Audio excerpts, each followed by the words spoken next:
Intelligence System Analytic Computer is activated. All ISAC systems are confirmed online.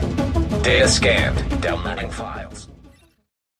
What is SITREP's build of the week? Surprise, surprise, Luke made a PvP build. No shit, dude. First one this week is 6-piece classified Lone Star, which I've been using in the Dark Zone for a couple of weeks now, and it is really good fun. Get a couple of disclaimers out of the way first. This will not make you undefeatable in the Dark Zone, and no, I am not Marco style. I won't be going into all the maths and telling you this is the build for PvP in the Dark Zone, etc., etc. This is just a build that I enjoy, and I thought we'd share it with you. That's it. It works. It's pretty good. Like I say, you're not going to be invincible. So, one quick question: is it fun? Hell yes. Right. Cool. Take it away, dude. So, obviously, with Lone Star, the 6-piece talent is the 50% chance to proc the Berserker, which is basically a mini tack link. So the weapons that I use for that are primarily the MP7 because of the smaller magazine, so you've got a greater chance of getting it to proc. And when that thing procs on an MP7, dude, it is so much fun. Like, I literally laugh every time it goes off. It's fucking brilliant. But I mean, basically, it's 4 rolls into firearms, 1 into electronics, the 6th roll obviously being a holster, so you go as high on all 3 as you can. I run mine at the moment at somewhere around about just over 7,700 firearms, just over 2,900 stamina, and about 5,500 electronics, which is giving me about 173-ish skill power. Got a load of mods on there, so that I'm up to at least 30% skill haste. Depending on how you want to run it, you could get that up to, I think on this build, the maximum you can get with no tack pieces integrated is 40% as maximum. And then because obviously it's SMGs, you're looking at least 30% crit hit chance. I think when I actually posted this yesterday as part of Clamps Elite's Division Build Wednesday, my numbers were about 35% crit chance, which that's before pulse as well. So obviously with 173 skill power, you get a pretty good pulse. So on the chest piece, I go with plus health, plus skill haste, and ammo capacity. Now, I know we've said Lone Star, so you're getting loads of extra ammo, but, you know, this is a PvP build. What the fuck am I going to do with kill XP? So just stick some more ammo capacity on there. Mask, I went for plus skill power and resistance of your choice. So burn, disorient, whatever you want for your PvP. Knee pads again, plus health, and obviously your 3 resistances. Backpack, even more health and another resistance. And again, that's purely because you've already got ammo capacity on the set and the chest piece. So there's really no point having extra ammo capacity. I know that sounds wrong with the backpack, but trust me on that one. Again, mine is SMG, so I've gone SMG damage on the gloves with crit hit damage and crit hit chance. That's where you can get your extra skill haste from if you want to roll off a bit of chance. Personal preference on that one. I went with the chance. Holster, I went with skill haste. That's the piece where you can get the lowest health roll. It's like just under 8.5k. So I rolled that off. And again, if you wanted to go with crit chance, it's another 4%, but personally, I don't think it's worth it. And then, as I say, with the mods, as much skill haste as you can get. I actually run my mods as electronics. And then with performance mods, I go with the 6% first aid self-heal, which, you know, speaks for itself. Okay, so what sort of skills are you going to want to be running with this 6-piece classified Lone Star build? Again, personal preference. I prefer Overdose as my healing skill. I know a lot of people would argue for Booster Shot just for the extra damage, but I don't think you really need it. I prefer to, you know, the sustainability that you get with Overdose. And I go with Recon Pulse.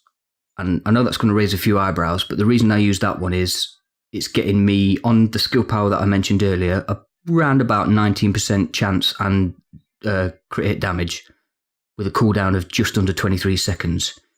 If you go with the Tac Pulse, which is the one that gives you less crit hit chance, but more crit hit damage, you're waiting another 11 seconds on that cooldown. It just doesn't seem worth it to me.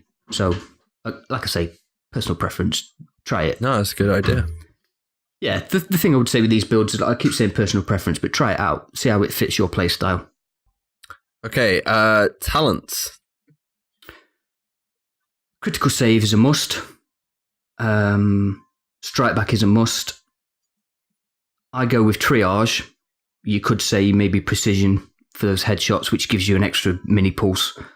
And then if you're not using triage and you're in a squad, go with combat medic. If you're in a squad, if you're not in a squad, don't use combat medic. Obviously, use that for precision instead. So any of those 5 really in that combination. And I know you said, obviously, you're going to run a MP7 with it. Are you going to be running the meta talents on those weapons? And what would your backup be? I went all SMGs, so I went for MP5 as backup. Simple reason on the MP5 was it was the only SMG I'd got with Determined. So with the stats that I mentioned, you can keep Determined open, which lets you get your super back quicker. What is it, 7.5% per kill on skill regen, I think, which is pretty decent, especially now it works for supers rather than just regular skills. And my MP7 is deadly responsive competent. Responsive and competent speak for themselves, and deadly because you're getting a lot of chance with SMGs. Again, speaks for itself, really. And what sort of mods are we going to be running on those SMGs? Crit hit damage wherever possible.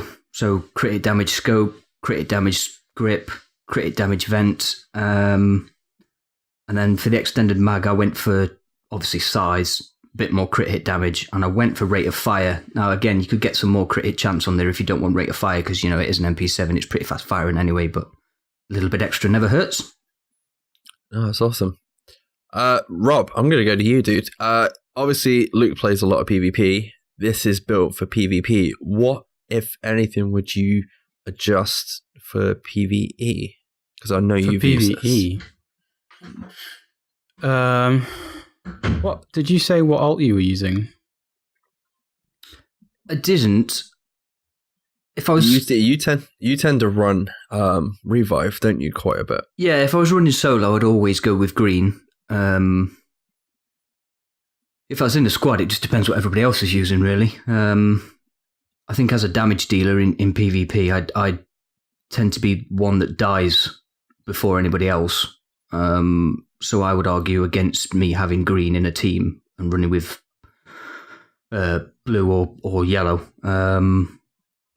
But, I keep saying it, personal preference, whatever works for the squad.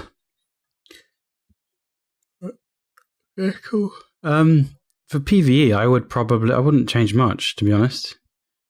I mean, my build is very similar to that, but I don't run... Do you run 4 firearms and 1 skill? Yeah. I think I run 3 firearms and 2 skill, and then I run firearm mods with skill haste, so it's pretty much the same thing. I would run 2 LMGs.